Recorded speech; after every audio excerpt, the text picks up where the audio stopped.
નહીં તો મારે કેમ જમી લેવું? એક પ્રસંગ બહુ સરસ છે, પણ તમે જ્યાં સુધી પ્રસંગ સાંભળ્યો છે ને એ પ્રસંગ અધૂરો છે, મારે તમને પૂરો કરીને દેવો છે આજે.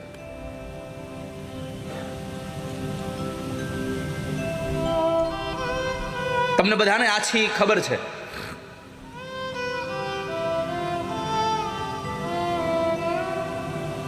જેમ આપણું મથુરા, ગોકુળ અને એમાં જે વ્રજ છે ને, એમ દક્ષિણનું વ્રજ એટલે પંઢરપુર. ભગવાનના નામનો કેટલો મહિમા છે એની કથા તમને સત્ય ઘટનાનો પ્રસંગ કહું.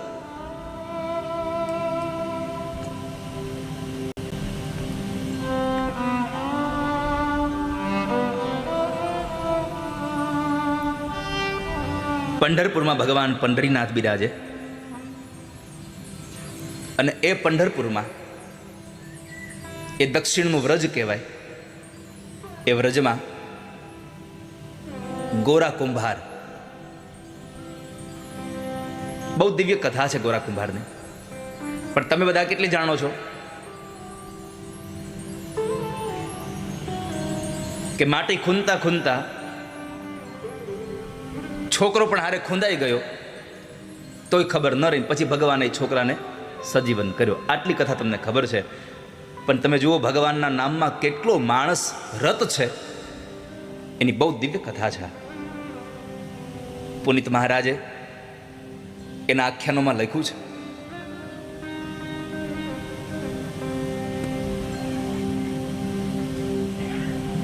જાતે પ્રજાપતિ પિતા હતા, પોતે પ્રજાપતિ હતા, પોતાના બાપ દાદાનો ધંધો કરે.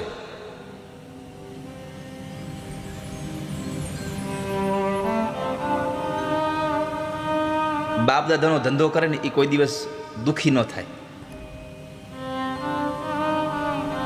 આ બહુ નરું સત્ય ભગવાન કૃષ્ણે ગીતાજીમાં કીધું છે. જે પોત પોતાના કર્મમાં રત રહે છે એ ક્યારેય પણ દુખી ન થતો, અવશ્ય એકના એક સમયે સિદ્ધિને પ્રાપ્ત કરે છે. જે પોત પોતાના કર્મમાં રત રહે છે,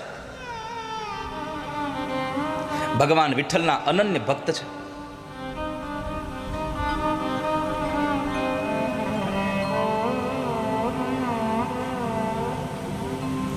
પોતાનું કર્મ કરતા કરતા ભગવાનનું ચિંતન કરતા રહે છે.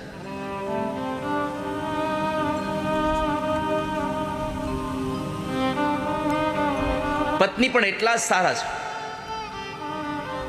અને પત્ની સારા મળે ને એનો ભાવ સુધરે. બાકી તો કોઈ કે લખ્યું છે, જેની દાળ બગડે એનો દિવસ બગડે, જેનું અથાણું બગડે એનું વરસ બગડે, જેની પત્ની બગડે એનો ભાવ બગડે આખું.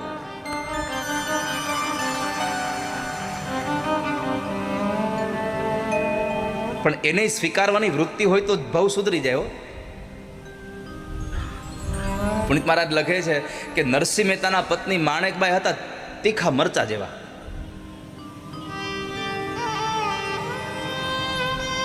વાત વાતમાં વઢ્યા કરે ને. તુકારામજીના પત્ની હતા તીખા મરચા જેવા. કોઈ કે આવીને પૂછું તુકારામજી ઘરે છે તો પત્ની કીધું તુકો ગયો કથા કરવા. કોઈ કે આવીને કીધું સાંભળ્યું આ તો તુકારામને કથામાં એક શેરડીનો આખો ભારો મળ્યો છે.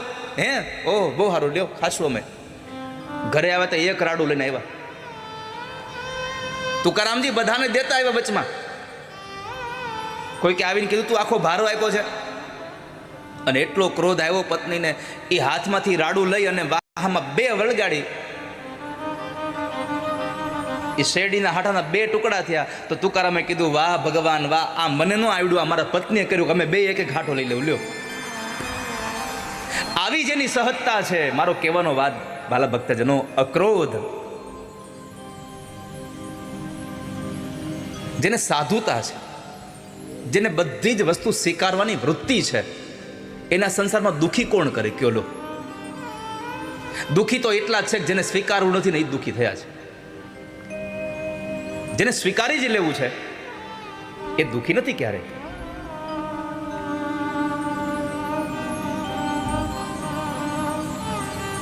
સંસારમાં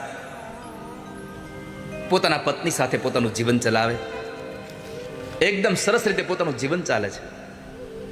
અને ગાડાના બે પૈડા સરખા હોય ને તો જ બળદગાડું હરખું હાલે. નાના મોટું ટાયર હોય તો એ ચાલે નહીં.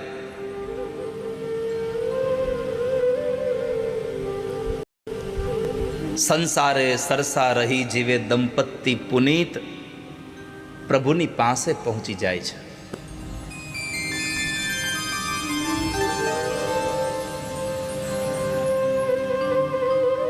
ભગવાનની કૃપાથી એક સંતાન થયું છે બંનેના દાંપત્ય જીવનમાં. પણ પોતાના કામમાં રત એવા ગોરા કુંભાર ગમે તે કામ કરતા હોય પણ મોઢામાંથી ભગવાનનું નામ હોય.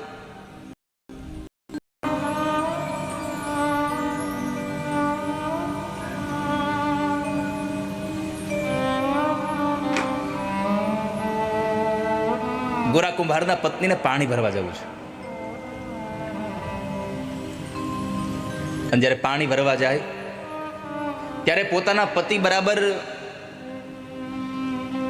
માટી ખૂંદે છે. વૃક્ષની ડાળ સાથે બાંધેલી એક દોરીને પકડી અને એક પછી એક પગ પછાડતા જાય અને ભગવાનના નામની ધૂન ચાલતી જાય.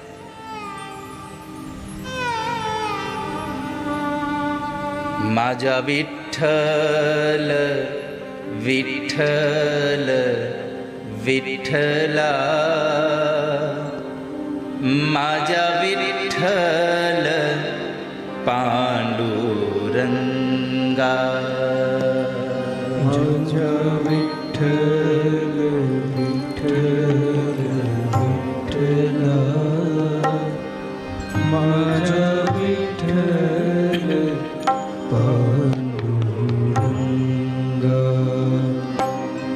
માજા વિઠ્ઠલ વિઠ્ઠલ વિઠ્ઠલા માજા વિઠ્ઠલ પાંડુરંગા માજા વિઠ્ઠલ વિઠ્ઠલ વિઠ્ઠલા માજા વિઠ્ઠલ પાંડુરંગા માજા વિઠ્ઠલ પાંડુરંગા.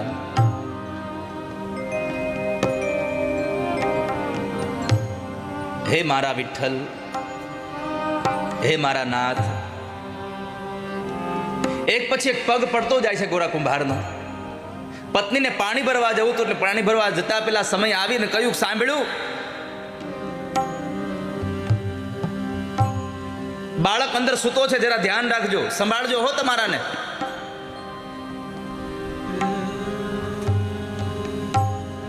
આને તો સુરતા ભગવાન હારે લાગી ગઈ હતી. જેની સુરતા સાંભળિયા નેહા, જેની સુરતા ભગવાનમાં લાગી ગઈ છે. એને પછી સમાજની કઈ ચિંતા ન હોય, એને સમાજની કોઈ પરવાહ ન હોય. જો નરસૈયાએ સમાજની પરવાહ કરી હોત, મીરાએ સમાજની પરવાહ કરી હોત, આ ગોરા કુંભારે સમાજની પરવાહ કરી હોત, પરિવારની કઈ ચિંતા કરી હોત, તો કદાચ ઠાકોરજી કામ કરવા ન આવ્યા હોત.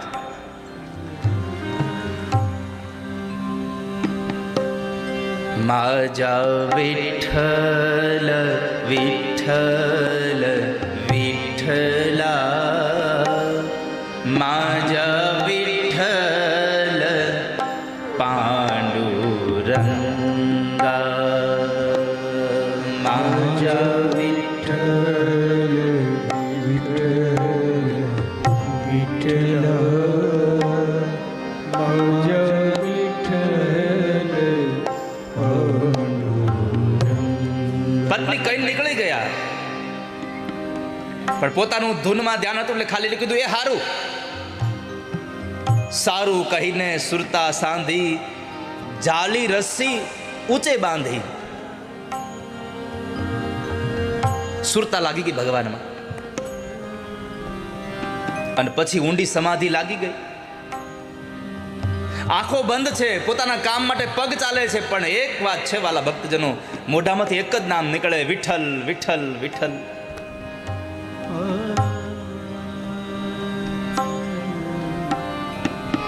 પગના તાલે તાલે સ્મરણ વધ્યું. પત્ની પાણી ભરવા ગઈ. ઘોડિયામાં 1 વર્ષનું બાળક જાગે છે. આંખ ખુલી. ઘોડિયાના 2 બાજુના એ ભાગને પકડીને બેઠો થયું બાળક. માં દેખાણી નહીં.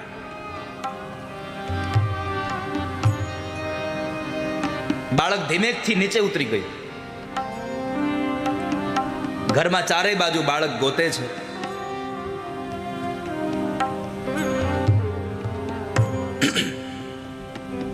ક્યાંય માં ન મળી. બાળક રડતું રડતું ઘરમાંથી ઓસરીમાં આવે ને ઓસરીમાં આવી ત્યાં જોયે તો ફળિયામાં પોતાના બાપને જોયું. બાળકની અભિલાષાઓ વધી ગઈ.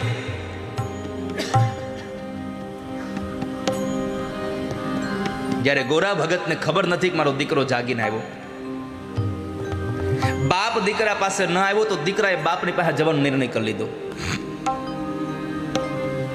આગળ વધે છે.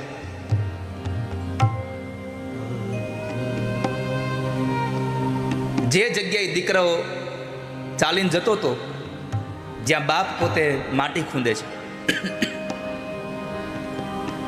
ના તાલ સાથે એક પછી એક તાલ સાથે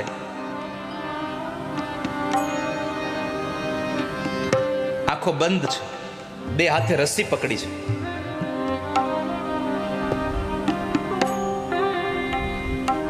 તન્મયતા સાથે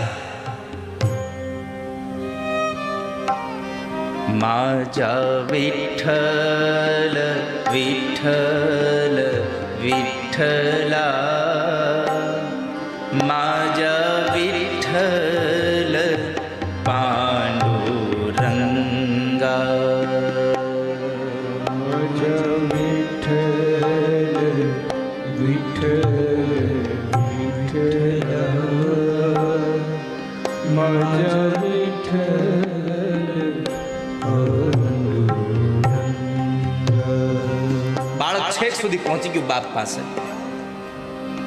બાળકની કિકિયારીઓનો અવાજ એ ભગતના કાને ન પડ્યો, કારણ કે એ તો ભગવાનમાં લીન.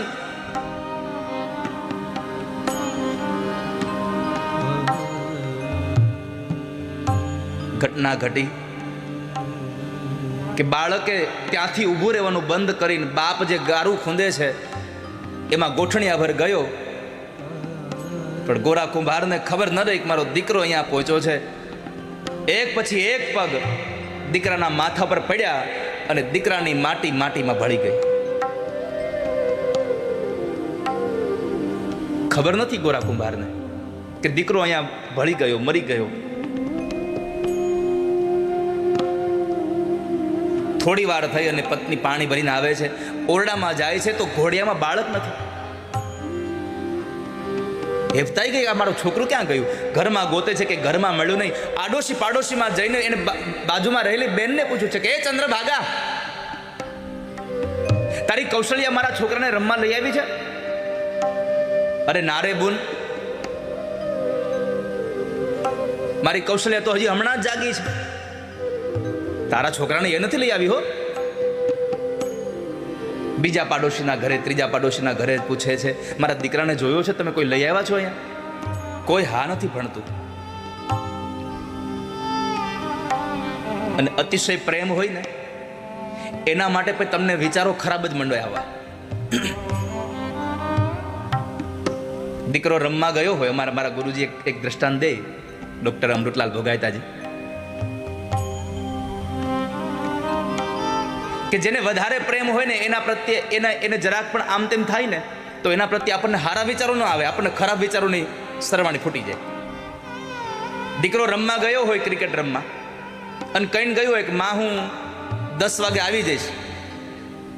એ 10 વાગે ન આવે, 10:30 ન આવે, 11 વાગે ન આવે ને એટલે માને એવા વિચાર ન આવે કે કદાચ મારો દીકરો મેચ જીત્યો હશે તો કદાચ એને ટ્રોફી મળતી હશે, એ લોકો બધા એન્જોય કરતા હશે, આવો વિચાર ન આવે. કંઈક મારા દીકરાને કંઈક થયું હશે એટલે નહીં આવ્યો હોય. અતિશય પ્રેમ વધે ને ત્યાં તમને શંકાઓ વધારે ઉદ્ભવ થવા માંડે.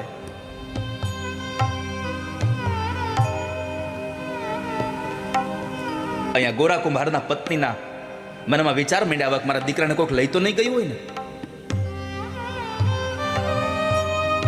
આંખમાંથી અશ્રુની ધારાઓ વહે છે. આમ જોવા જાવ તો સંતાનો વિશે જ્યારે માં રડે ને ત્યારે એ આંસુને આપણે શબ્દમાં ક્યારેય વર્ણવી ન શકીએ. એ અકથ્ય છે. એને વાંચવું, એને એને એને ખાલી તમે એને અનુભવી શકો.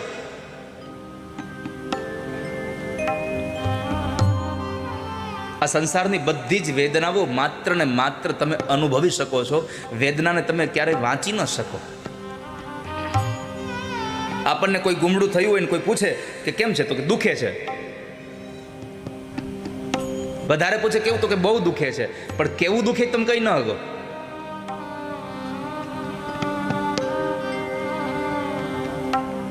અકથ્ય વર્ણન હતું આ. ગોરા કુંભારના પત્ની રડે છે. બધાને પૂછતા પૂછતા આવી એટલેમાં એક ડોશીમાં હતા. એણે પૂછ્યું કે તું ઈ તો કે તે કોને આપીને ગઈ હતી, કોને કહેવાનું કહીને ગઈ હતી ધ્યાન રાખવાનું, તો કે હું એમને કહીને ગઈ હતી. એમનો અર્થ છે ગોરા કુંભારને, કારણ કે પહેલાના સમયમાં નામ નહોતા લેવાતા.